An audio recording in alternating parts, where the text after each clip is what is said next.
دارقطنی کی روایت ہے، قال جابر بن عبد اللہ رضی اللہ عنہ، جابر بن عبداللہ رضی اللہ تعالی عنہ نے فرمایا،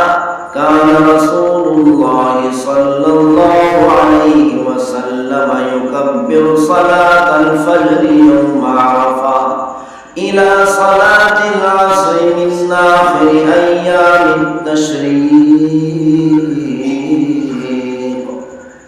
اللہ کے رسول صلی اللہ علیہ وسلم 9 ذی الحجہ کی فجر کی نماز سے تکبیرات کا آغاز کرتے اور ایام تشریق کے آخری دن یعنی 13 ذی الحجہ کی عصر کی نماز تک پیغمبر صلی اللہ علیہ وسلم تکبیرات کہا کرتے تھے۔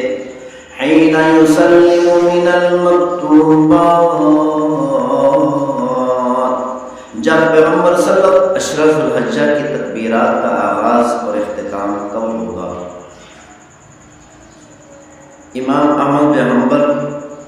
امام ابو یوسف اور امام محمد رحمہ اللہ تعالی کا موقف اور مذہب یہ ہے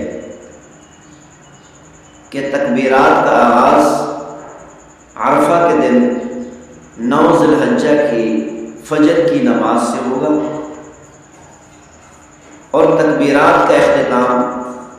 ایام تشریق کے آخری دن یعنی 13 ذی الحجہ کی عصر کی نماز تک ہے، یعنی تکبیرات 5 دنوں میں کہی جائیں گے، 9، 10، 11، 12، 13۔ ان 5 دنوں کے اندر ہر فرض نماز کے بعد ہر بالغ مرد و عورت پر، چاہے وہ نماز اکیلے پڑھے یا جماعت سے پڑھے، ایک بار یہ تکبیرات کہنا واجب۔ فتح الباری میں ہے، حافظ ابن حجر رحمۃ اللہ علیہ سے روایت ہے، حضرت علی رضی اللہ تعالی عنہ، حضرت عبداللہ بن مسعود رضی اللہ تعالی عنہ سے ثابت ہے، مصنف ابن ابی شیبہ سے ہے، قال عمر بن سعید کان علی بن ابی طالب رضی اللہ عنہ یکبر من صلاة الفجر یوم عرفہ الى صلاة العصر من آخر ایام التشریق۔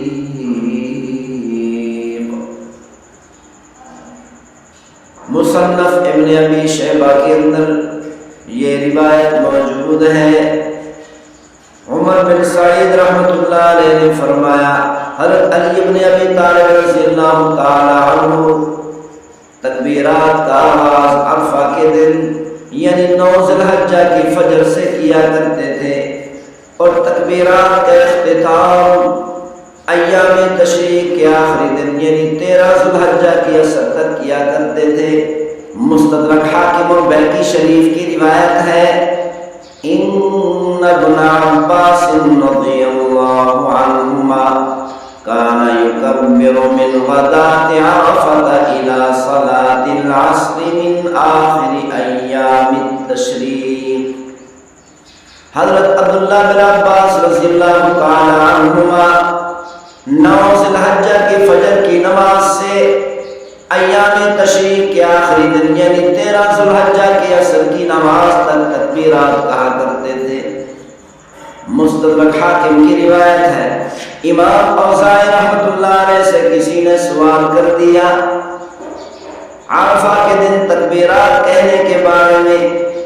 امام اوزاعی رحمۃ اللہ علیہ نے فرمایا، یکبر من غداة عرفة إلى آخر ایام التشریق۔ عرفہ کے دن فجر کی نماز سے تکبیرات کا آغاز کیا جائے گا اور تکبیرات کا اختتام ایام تشریق کے آخری دن یعنی 13 ذی الحجہ کی عصر تک ہوگا۔ کما کبر علی رضی اللہ عنہ وعبد اللہ بن مسعود رضی اللہ عنہ، جیسا کہ سیدنا علی رضی اللہ تعالی عنہ تکبیرات کہا کرتے تھے اور اسی طرح عبداللہ بن مسعود رضی اللہ تعالیٰ عنہ تکبیرات کہا کرتے تھے۔ دارقطنی کی روایت ہے، قال جابر بن عبد اللہ رضی اللہ عنہ، جابر بن عبداللہ رضی اللہ تعالیٰ عنہ سے روایت ہے، کان رسول اللہ صلی اللہ علیہ وسلم اذا صلى الصبح من غداة عرفہ يقبل على اصحابه۔ رسول اللہ صلی اللہ علیہ وسلم جب صبح کی نماز عرفہ کے دن پڑھا کر فارغ ہوتے تھے، اپنے صحابہ کرام کی طرف متوجہ ہو کر فرماتے، علی مکانکم، اپنی اپنی جگہوں پر ٹھہر جاؤ، ویقول، اور پیغمبر صلی اللہ علیہ وسلم یہ تکبیرات پڑھا کرتے تھے، اللہ اکبر اللہ اکبر لا الہ الا اللہ اللہ اکبر اللہ اکبر وللہ الحمد، فَيُكَبِّرُ مِنْ غَدَاةِ عَرَفَةَ إِلَى صَلَاةِ الْعَصْرِ مِنْ آخِرِ أَيَّامِ التَّشْرِيقِ۔ جابر بن عبداللہ رضی اللہ تعالیٰ عنہ فرماتے ہیں کہ اللہ کے رسول صلی اللہ علیہ وسلم عرفہ کے دن یعنی 9 ذی الحجہ کی فجر کی نماز سے تکبیرات کا آغاز کرتے، ایام تشریق کے آخری دن یعنی 13 ذی الحجہ کی اثر تک پیغمبر صلی اللہ علیہ وسلم تکبیرات پڑھا کرتے تھے۔ دارقطنی کی روایت ہے، قال جابر بن عبد اللہ رضی اللہ عنہ، جابر بن عبداللہ رضی اللہ تعالیٰ عنہ نے فرمایا، کان رسول اللہ صلی اللہ علیہ وسلم یکبر صلاة الفجر یوم عرفہ إلى صلاة العصر من آخر أيام التشريق۔ اللہ کے رسول صلی اللہ علیہ وسلم 9 ذی الحجہ کی فجر کی نماز سے تکبیرات کا آغاز کرتے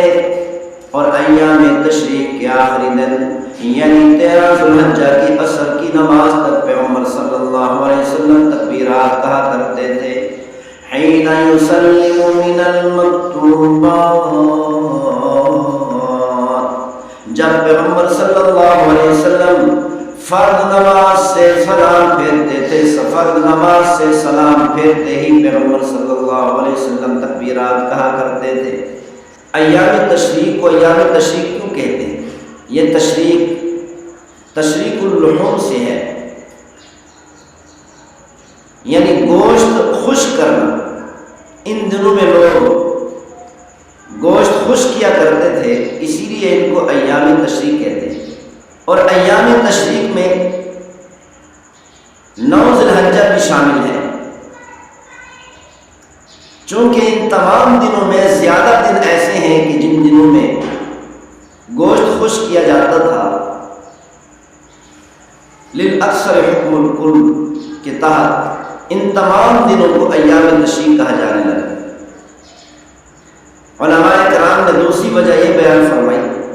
ایام تشریق شروق الشمس سے ہے، یعنی عید والے دن لوگ عید کی نماز پڑھنے کے لیے سورج کے طلوع ہونے اور سورج کے اوپر چڑھنے کا انتظار کیا کرتے تھے کہ سورج طلوع ہو کر اوپر چڑھ جائے تاکہ عید کی نماز ادا کی جائے۔ اسی لیے